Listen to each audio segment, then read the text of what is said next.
తెలుగు రాష్ట్రాల్లో పండుగ నిర్ణయాలను కేవలం దృక్సిద్ధాంత ప్రామాణికంగా నిర్దేశించిన పండుగలను మాత్రమే ప్రభుత్వం పరిగణనలోకి తీసుకోవాలని తెలుగు రాష్ట్రాల దృక్సిద్ధాంత పంచాంగకర్తల సమాఖ్య కోరింది. సమాఖ్య సమావేశం కార్యదర్శి పొన్నలూరు శ్రీనివాస గార్గేయ అధ్యక్షతన రాయుడుపాలెంలోని శ్రీ బ్రాహ్మణ భవన్లో జరిగింది. సుమారు ఉభయ తెలుగు రాష్ట్రాల్లో వివిధ ప్రాంతాల నుంచి 36 మంది పంచాంగకర్తలు ఈ సమావేశానికి హాజరై కొన్ని తీర్మానాలు చేశారు.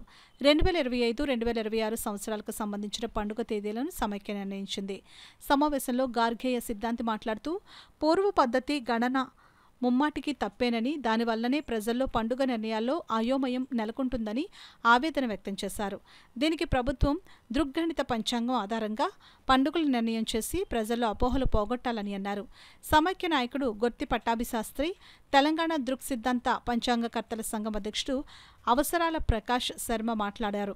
ఈ సమావేశంలో సమాఖ్య అధ్యక్షులుగా అన్నవరం గ్రామాలకు చెందిన ద్విభాష్యం సుబ్రహ్మణ్య శర్మను ఏకగ్రీవంగా ఎన్నుకున్నారు. సమైక్య మాజీ అధ్యక్షులు కారుపర్తి నాగమల్లేశ్వర సిద్ధాంతి, ప్రముఖ సిద్ధాంతి దేవరబొట్ల భవానీ ప్రసాద్, పంచాంగకర్తలు రాణి లక్ష్మీ నరసింహమూర్తి, ఉపద్రష్ట నాగా ఆదిత్య, నాగార్జున ఆదిత్య, నిట్టల వెంకట శివరామకృష్ణ ప్రసాద్, ఎక్కిరాల రామకృష్ణ, పి రవిశంకర్, పి చంద్రశేఖర్, నిర్మలానంద స్వామి తదితరులు పాల్గొన్నారు.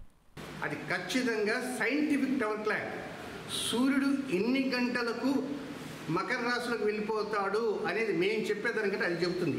ఏ ఋతువు ఎన్ని గంటలకి, ఏ తిథి ఎన్ని గంటలకి అని మేము చెప్పనక్కర్లా, సైన్స్ చెబుతుంది. ఆ సైన్స్ ఏదైతే చెబుతుందో ఆ చెప్పేటువంటి పంచాంగమే మాది. కనుక ఇది ప్రజల్లోకి తీసుకుపోవడానికి కోసమే మా తాపత్రయం పడుతున్నాము. కనుక అందరూ కూడా ఈ ఛానల్ ద్వారా వచ్చేటువంటి న్యూస్ విన్నవారంతా కూడా 2026వ సంవత్సరంలో సంక్రాంతి పండుగ జనవరి 14వ తేదీ, భోగి పండుగ 13వ తేదీ, 13 భోగి 14 సంక్రాంతి, ఇది గుర్తుపెట్టుకోండి.